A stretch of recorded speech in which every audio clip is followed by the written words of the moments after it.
নমস্কার বন্ধুরা, আমি মৌ। ক্রাইমস্কোপ ডায়েরিজের আরও একটি এপিসোডে আপনাদের সকলকে জানাই স্বাগত। আজকে যে ঘটনাটি নিয়ে আমি বিস্তারিত আলোচনা করব সেটি সম্প্রতি ঘটে যাওয়া কসবা এলাকায় সাউথ ক্যালকাটা ল কলেজের ধর্ষণ মামলাটি নিয়ে। আশা করি সকলেই খুব ভালো আছেন, সুস্থ আছেন এবং নিরাপদে আছেন। শুরু করছি তাহলে আজকের ঘটনাটি বিস্তারিত আলোচনা করব আজকের এপিসোডে। ভালো লাগলে চ্যানেলটি সাবস্ক্রাইব করে দেবেন এবং পাশে থাকবেন। এই ধর্ষণের ঘটনাটি ঘটে সাউথ ক্যালকাটা ল কলেজের ক্যাম্পাসের ভিতরে। যেখানে আইন শেখানো হয় সেখানেই বেআইনি কর্মকাণ্ড। হ্যাঁ বন্ধুরা, ঘটনাটি ঘটেছে সাউথ ক্যালকাটা ল কলেজের ক্যাম্পাসের ভিতরে, কসবা অঞ্চলে। ঘটনাটি ঘটে 24শে জুন 2025-এ। প্রধান অভিযুক্ত মনোজিৎ মিশ্র ওরফে ম্যাঙ্গো, কলেজের ছাত্রনেতা, যিনি কলেজের প্রাক্তন ছাত্র, একই সঙ্গে টিএমসিপির তৃণমূল ছাত্র পরিষদের জুনিয়র নেতা এবং সামান্য সময়ের জন্য ক্যাজুয়াল স্টাফ হিসেবে কলেজে নিয়োগ পেয়েছিলেন গভর্নিং বডির সুপারিশে। অভিযুক্ত মনোজিৎ নিজেই দাবি করেছেন তিনি টিএমসিপির সঙ্গে যুক্ত ছিলেন। এছাড়া তার সোশ্যাল মিডিয়াতে তৃণমূল রাজনীতিবিদদের সঙ্গে অনেক ছবিও পাওয়া যায়। যদিও টিএমসি কন্ট্রোল তারা জানিয়েছেন সে এখন আর টিএমসিপির তালিকাভুক্ত নয়, কিন্তু পুলিশ ও ছাত্রছাত্রীদের বক্তব্যে স্পষ্ট মনোজিৎ দীর্ঘদিন সময় কলেজে পলিটিক্যাল প্রভাব ব্যবহার করতেন। বন্ধুদের নিয়ে দাদাগিরি চালিয়ে নারীদের ভয় দেখাতো কলেজ ক্যাম্পাসের ভিতরে। একটা ল কলেজ যেখানে বিচার শেখানো হয়, সেখানেই একটা মেয়ে যে হয়ে উঠতে চেয়েছিল ভবিষ্যতে আইনজীবী, আর সেই জায়গাতেই বন্ধুদের হাতে তাকে হতে হয়েছিল ধর্ষণের শিকার। বন্ধুরা, এটা শুধু একটা মেয়ের উপর পাশবিক নির্যাতনের ঘটনা নয়, এটা আমাদের সমাজের ভিতরে গেঁথে থাকা সেই অন্ধকারের সত্যতা যা সময় মতন বেরিয়ে আসে আর আমাদের বিবেককে কাঁপিয়ে দিয়ে যায় বারংবার। সময়টা ছিল 2025 সালের জুন মাসের মাঝামাঝি, 24শে জুন 2025। কলকাতার কসবা এলাকায় একটি স্বনামধন্য ল কলেজ, যার নাম সাউথ ক্যালকাটা ল কলেজ। এক ছাত্রী, আমি তাকে এই ভিডিওতে দুর্গা নামেই ডাকবো, কলেজে সে যান কিছু জরুরি ডকুমেন্টস জমা দিতে। কলেজে সেই সময় কোনো ক্লাস বা অনুষ্ঠান ছিল না, কিন্তু কিছু ছাত্র সেখানে উপস্থিত ছিল। দুর্গা তার কিছু বন্ধু ও তার পরিচিতদের সঙ্গে কলেজে ঢোকেন। তারপরেই ঘটে যায় সেই ভয়াবহ ঘটনা, যা শিউরে ওঠার মতন। এখনো তিলোত্তমা দগদগে যন্ত্রণা ঠান্ডা হয়নি আমাদের ভিতরে, এবং এর মধ্যে সামনে আসলো আরও একটি ঘটনা যা আমাদের বিবেককে নাড়িয়ে তুলবে।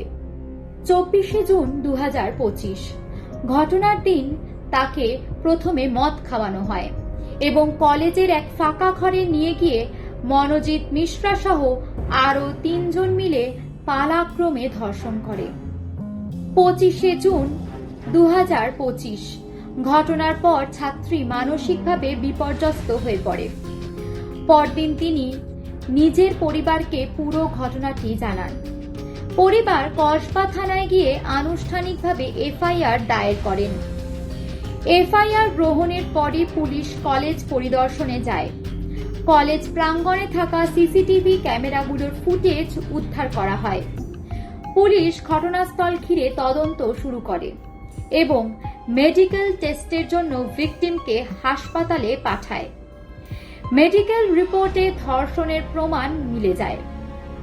নির্যাতিতা মেয়েটির জবানবন্দি লিপিবদ্ধ করা হয় 164 ধারায়। ধীরে ধীরে সবটা ফাঁস হয়। পুলিশের প্রাথমিক তদন্তে জানা যায় দুর্গাকে ফাঁকা ঘরে ডেকে নেয় এক সহপাঠী মনোজিৎ মিশ্রা ও তার দল। সেখানে প্রথমে তাকে জোর করে মদ খাওয়ানো হয়। তারপর তাকে পালাক্রমে ধর্ষণ করে মনোজিৎ সহ 4 জন ছাত্র। ঘটনার ভয়াবহতা এখানেই শেষ নয়। ধর্ষণের সময় এক অভিযুক্ত সেই দৃশ্য মোবাইলে ভিডিও করে আর পরে তা ভাইরাল করার হুমকি দেওয়া হয়। ঘটনার মূল অভিযুক্ত মনোজিৎ মিশ্রা ওরফে ম্যাঙ্গো। মনোজিতের উপরে আরো অনেক অভিযোগ রয়েছে। সে কলেজে বহুদিন ধরে ছাত্রীদের শারীরিক ও মানসিক হয়রানি করে আসছিল। সে নিয়মিত ছাত্র ভর্তি করিয়ে দিয়ে কমিশন নিত এবং কলেজে প্রভাবশালী দাদাগিরি চালাতো। মনোজিতের নামে আগেও 11টি মামলা ছিল, যার মধ্যে 4টি ছিল যৌন হেনস্থার জন্য, কিন্তু কলেজ কর্তৃপক্ষ বা প্রশাসন কোনো পদক্ষেপ এর আগে নেয়নি। মনোজিতের পুলিশি স্বীকারোক্তিতে উঠে আসে এই ঘটনায় আরও 3 জন জড়িত। তাদের নাম জয়ীব আহমেদ, প্রমিত মুখার্জি এবং পিনাকি ব্যানার্জি। তাদের মধ্যে একজন ঘটনার সময় দরজা পাহারা দিচ্ছিল, আর একজন ভিডিও করছিল, আর বাকি 2 জন ধর্ষণে সরাসরি অংশ নেয়। দুর্গা বাড়ি ফিরে প্রথমে মানসিকভাবে ভেঙে পড়েন। পরে তার মাকে ঘটনাটি পুরোটা জানান এবং পরিবারের তরফ থেকে এফআইআর দায়ের হয়। এফআইআর দায়ের হতেই পুলিশ কসবা থানার মাধ্যমে তদন্তে নামে। পুলিশের কাছে কিছু গুরুত্বপূর্ণ তথ্য আসে: কলেজের সিসিটিভি ফুটেজ, ঘটনার সময় অভিযুক্তদের ফোনের লোকেশন, মেডিকেল রিপোর্ট এবং দুর্গার বয়ান। একই সঙ্গে পুলিশ জানতে পারে কলেজ কর্তৃপক্ষ এই ঘটনা ধামাচাপা দেওয়ার চেষ্টা করছিল, যাতে কলেজের রেপুটেশন না খারাপ হয়ে যায়। নিরাপত্তারক্ষী পিনাকি ব্যানার্জি বিষয়টি জানলেও তিনি পুলিশে রিপোর্ট করেননি। পরে তাকেও গ্রেপ্তার করা হয়। গ্রেপ্তার করা হয় মনোজিৎ মিশ্রা, জয়ীব আহমেদ, প্রমিত মুখার্জি এবং নিরাপত্তারক্ষী পিনাকি ব্যানার্জিকে। অভিযুক্তদের বিরুদ্ধে আইপিসি ধারা 376D গ্যাংরেপ, 506 হুমকি এবং 354 যৌন হেনস্থা সহ একাধিক ধারা প্রযোজ্য হয়। 14 দিনের জেল হেফাজতে পাঠানো হয় অভিযুক্তদের। পুলিশ চার্জশিট প্রস্তুত করতে শুরু করে, সমস্ত প্রমাণ সংযুক্ত করে। ঘটনার জটিলতা থাকা সত্ত্বেও পুলিশ দ্রুত পদক্ষেপ নেয়। এফআইআর 25 জুন কসবা থানায় দায়ের করা হয় এবং সঙ্গে সঙ্গে পুলিশ সিসিটিভির 42টি ফুটেজ বিশ্লেষণ করে। এসআইটি মেডিকেল রিপোর্টে ধর্ষণের প্রমাণ মেলে। সাক্ষ্য 17 জন ছাত্র এবং স্টাফকে জিজ্ঞাসাবাদ করে অভিযুক্তদের গ্রেপ্তার করা হয়। ফোন ভিডিও উদ্ধার করে ফরেনসিকে পাঠানো হয়। ঘটনার খবর ছড়িয়ে পড়তেই কলেজের বাইরে শুরু হয় প্রবল আন্দোলন। ছাত্রছাত্রীরা দাবি তোলে অভিযুক্তদের আজীবনের জন্য বহিষ্কার করতে হবে, কলেজের নারী নিরাপত্তা সুনিশ্চিত করতে হবে এবং কর্তৃপক্ষের বিরুদ্ধে ব্যবস্থা নিতে হবে। ছাত্রীদের বক্তব্য ছিল, মনোজিৎ মিশ্রা বহু বছর ধরে ভয় দেখিয়ে চলেছে। কেউ প্রতিবাদ করলেই তার দল ভয় দেখাতো, মদ্যপান ও যৌন হেনস্থা চালিয়ে যেত প্রতিনিয়ত। এর প্রতিবাদে কলেজের মেয়েরা প্ল্যাকার্ড হাতে জাস্টিস ফর দুর্গা লিখে আন্দোলন করেন। ভারতীয় মহিলা কমিশন NCW বিষয়টিকে অত্যন্ত গম্ভীর বলে মন্তব্য করেছেন। পরবর্তীতে পশ্চিমবঙ্গ উচ্চ শিক্ষা বিভাগ মনোজিৎ মিশ্রাকে বহিষ্কার করেছে, আর সহ অভিযুক্ত জয়ীব আহমেদ এবং প্রমিত মুখার্জিকে রাস্টিকেট করতে কলেজকে নির্দেশ দেওয়া হয়েছে। খোঁজ পাওয়া গেছে মোট 17 জন ছাত্র সাক্ষী। তদন্তে তাদের একে একে জিজ্ঞাসাবাদ করা হচ্ছে এবং 42টি সিসিটিভি ফুটেজকে বিশ্লেষণ করা হচ্ছে। কলেজ কর্তৃপক্ষ নিরাপত্তারক্ষী পিনাকি ব্যানার্জিকে বরখাস্ত করেছে এবং পুলিশ তাকে গ্রেফতার করেছে। কারণ তিনি মেয়েটির সাহায্য না করে ঘটনাস্থল থেকে তালা দেওয়ার নির্দেশ মেনে চলেছিল। কলেজের প্রাণ গঠিত এসআইটির মাধ্যমে পুরো ঘটনা পুনর্গঠন করা হয়।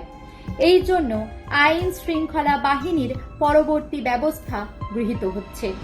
CCTV footage, mobile location, medical report এবং দুর্গার সশরীরে সাক্ষ্য মিলিয়ে একটি শক্তিশালী প্রমাণ সংগ্রহ চালানো হয়েছে। ঘটনার মামলাটি গড়ায় আদালতে। দুর্গার পক্ষে লড়ছেন কলকাতার একজন প্রবীণ নারী আইনজীবী। তিনি বলেন, এটা শুধু এক ছাত্রীর সম্মানহানির মামলা নয়, এটা গোটা শিক্ষা প্রতিষ্ঠানের ভেতরে গড়ে ওঠা যৌন অপরাধের চক্রের বিরুদ্ধে যুদ্ধ। অভিযুক্তদের পক্ষে যে আইনজীবী দাঁড়িয়েছেন তিনি বলেন, প্রথমে তিনি দাবি করেন ঘটনাটি মিউচুয়াল কনসেন্টে হয়েছে। দুর্গার কোনো চিৎকার শোনা যায়নি, কিন্তু পুলিশি রিপোর্ট, মেডিকেল রিপোর্ট এবং ভিডিও প্রমাণ সবই মিলিয়ে জানিয়ে দেয় দুর্গা চিৎকার করেছিলেন এবং বাধাও দিয়েছিলেন। আদালত অভিযুক্তদের জামিন বাতিল করে 14 দিনের জেল হেফাজতে পাঠায়। মনোজিতের অতীত রেকর্ড দেখিয়ে আদালত জানায় এই ব্যক্তি সমাজের জন্য বিপজ্জনক। এখনো এই ঘটনার মামলাটি আদালতে বিচারাধীন। পরবর্তীতে এই ঘটনাটির সম্পর্কে যা তথ্য আসবে আমি আপনাদের সামনে তুলে ধরব। মনোজিৎ সহ বাকি 3 জনের সর্বোচ্চ শাস্তি কাম্য করি। এটাই আশা রাখব এই ধরনের ঘটনার শীঘ্রই উপযুক্ত শাস্তি দেওয়া হোক অভিযুক্তদের বিরুদ্ধে। বন্ধুরা, ভাবতে পারছেন আইনের শিক্ষা প্রতিষ্ঠান, একটা মেয়ে যে স্বপ্ন দেখেছিল আইনজীবী হয়ে সমাজের ন্যায় প্রতিষ্ঠার, সেই মেয়েই বন্ধুদের দ্বারা আক্রান্ত হয় কলেজের মতন পবিত্র শিক্ষা প্রতিষ্ঠানের ভিতরে। এটা কেবল অপরাধ নয়, এটা বিশ্বাসঘাতকতা, সমাজের নৈতিক অবক্ষয়ের আরও একটি প্রতিচ্ছবি। আমরা চুপ থাকলে মনোজিতেরা আরও জন্মাবে। আমরা আওয়াজ তুললে দুর্গার মতন মেয়েরা সাহস পাবে সামনে এসে প্রতিবাদ করার। আপনি কি ভাবছেন এই ঘটনার বিষয়ে? দোষীদের কিরূপ শাস্তি হওয়া উচিত? নিচে কমেন্ট করে জানান আপনার মতামত। আর এমন আরও সত্যি ঘটনা জানতে আমার channel crime scope diaries subscribe করতে একদম ভুলবেন না। আপনার একটি লাইক, একটি শেয়ার এবং আপনার একটি কমেন্ট আমাকে অনুপ্রাণিত করবে। আগামী দিনে আমি সত্যি তুলে ধরার লড়াই চালিয়ে যাব। অসংখ্য ধন্যবাদ আপনাদের পুরো ভিডিওটি দেখার জন্য। ভালো থাকবেন, সুস্থ থাকবেন এবং নিরাপদে থাকবেন। দেখা হবে পরবর্তী আরও একটি সত্যি ঘটনার ভিডিওর সাথে।